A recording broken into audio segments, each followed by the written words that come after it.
ಗರ್ಭಧಾರಣೆಯ ಸಮಯದಲ್ಲಿ ಮೊಟ್ಟಮೊದಲ ಬಾರಿಗೆ ರಕ್ತದಲ್ಲಿ ಸಕ್ಕರೆ ಪ್ರಮಾಣ ಹೆಚ್ಚಾಗುವ ಸ್ಥಿತಿಯನ್ನು ಗರ್ಭಧಾರಣೆಯ ಮಧುಮೇಹ ಎಂದು ಕರೆಯುತ್ತಾರೆ. ಇದು ಸಾಮಾನ್ಯವಾಗಿ 24ರಿಂದ 28 ವಾರಗಳ ನಂತರ ಕಾಣಿಸುತ್ತದೆ. ಗರ್ಭಧಾರಣೆಯ ವೇಳೆ ಉಂಟಾಗುವ ಹಾರ್ಮೋನ್ ಬದಲಾವಣೆಗಳು ಇನ್ಸುಲಿನ್ ಕ್ರಿಯೆಯನ್ನು ಕಡಿಮೆ ಮಾಡುತ್ತವೆ. ಕಾರಣಗಳು ಅಥವಾ ಉಂಟಾಗುವ ಕಾರಣಗಳು: 1. ಗರ್ಭಾವಸ್ಥೆಯ ಹಾರ್ಮೋನ್ಗಳು ಇನ್ಸುಲಿನ್ನ ಪರಿಣಾಮವನ್ನು ಕಡಿಮೆ ಮಾಡುತ್ತವೆ. 2. ಹೆಚ್ಚಿದ ತೂಕ ಅಥವಾ ಒಬೆಸಿಟಿ. 3. ಕುಟುಂಬದಲ್ಲಿ ಮಧುಮೇಹದ ಇತಿಹಾಸ. 4. ಹಿಂದಿನ ಗರ್ಭಧಾರಣೆಯಲ್ಲಿ ಜಿಡಿಎಂ ಇರುವುದು ಅಥವಾ 4 ಕಿಲೋಗ್ರಾಂಗಿಂತ ಹೆಚ್ಚು ತೂಕದ ಮಗು ಜನನ. 5. ವ್ಯಾಯಾಮದ ಕೊರತೆ ಮತ್ತು ಅಸ್ವಸ್ಥ ಆಹಾರ ಪದ್ಧತಿ.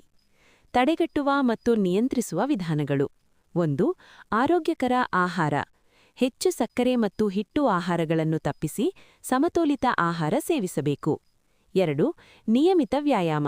ದಿನವೂ ನಿಧಾನವಾಗಿ ನಡೆಯುವುದು ಅಥವಾ ಸೌಮ್ಯ ಶಾರೀರಿಕ ಚಟುವಟಿಕೆ ಮಾಡುವುದು. 3. ತೂಕ ನಿಯಂತ್ರಣ. ಗರ್ಭಧಾರಣೆಯ ಮುಂಚೆ ಮತ್ತು ಅವಧಿಯಲ್ಲಿ ತೂಕ ಸಮತೋಲನದಲ್ಲಿರಬೇಕು. 4. ರಕ್ತ ಸಕ್ಕರೆ ಪರೀಕ್ಷೆ. 24-28 ವಾರಗಳಲ್ಲಿ ನಿಯಮಿತವಾಗಿ ರಕ್ತದ ಸಕ್ಕರೆ ಪರೀಕ್ಷೆ ಮಾಡಿಸಿಕೊಳ್ಳಬೇಕು. 5. ಜಂಕ್ ಫುಡ್ ಮತ್ತು ಸಿಹಿ ಪಾನೀಯಗಳನ್ನು ತಪ್ಪಿಸಬೇಕು. 6. ವೈದ್ಯರ ಸಲಹೆ ಪಾಲನೆ. ಆಹಾರ, ಪರೀಕ್ಷೆ ಮತ್ತು ಔಷಧ ಸೇವನೆಗೆ ಸಂಬಂಧಿಸಿದ ಸೂಚನೆಗಳನ್ನು ಅನುಸರಿಸಬೇಕು. ಸಾರಾಂಶ: ಗರ್ಭಧಾರಣೆಯ ಮಧುಮೇಹವನ್ನು ಆರೋಗ್ಯಕರ ಜೀವನಶೈಲಿ, ನಿಯಮಿತ ತಪಾಸಣೆ ಮತ್ತು ಬೇಗ ಪತ್ತೆ ಮೂಲಕ ತಡೆಗಟ್ಟಿ ನಿಯಂತ್ರಿಸಬಹುದು.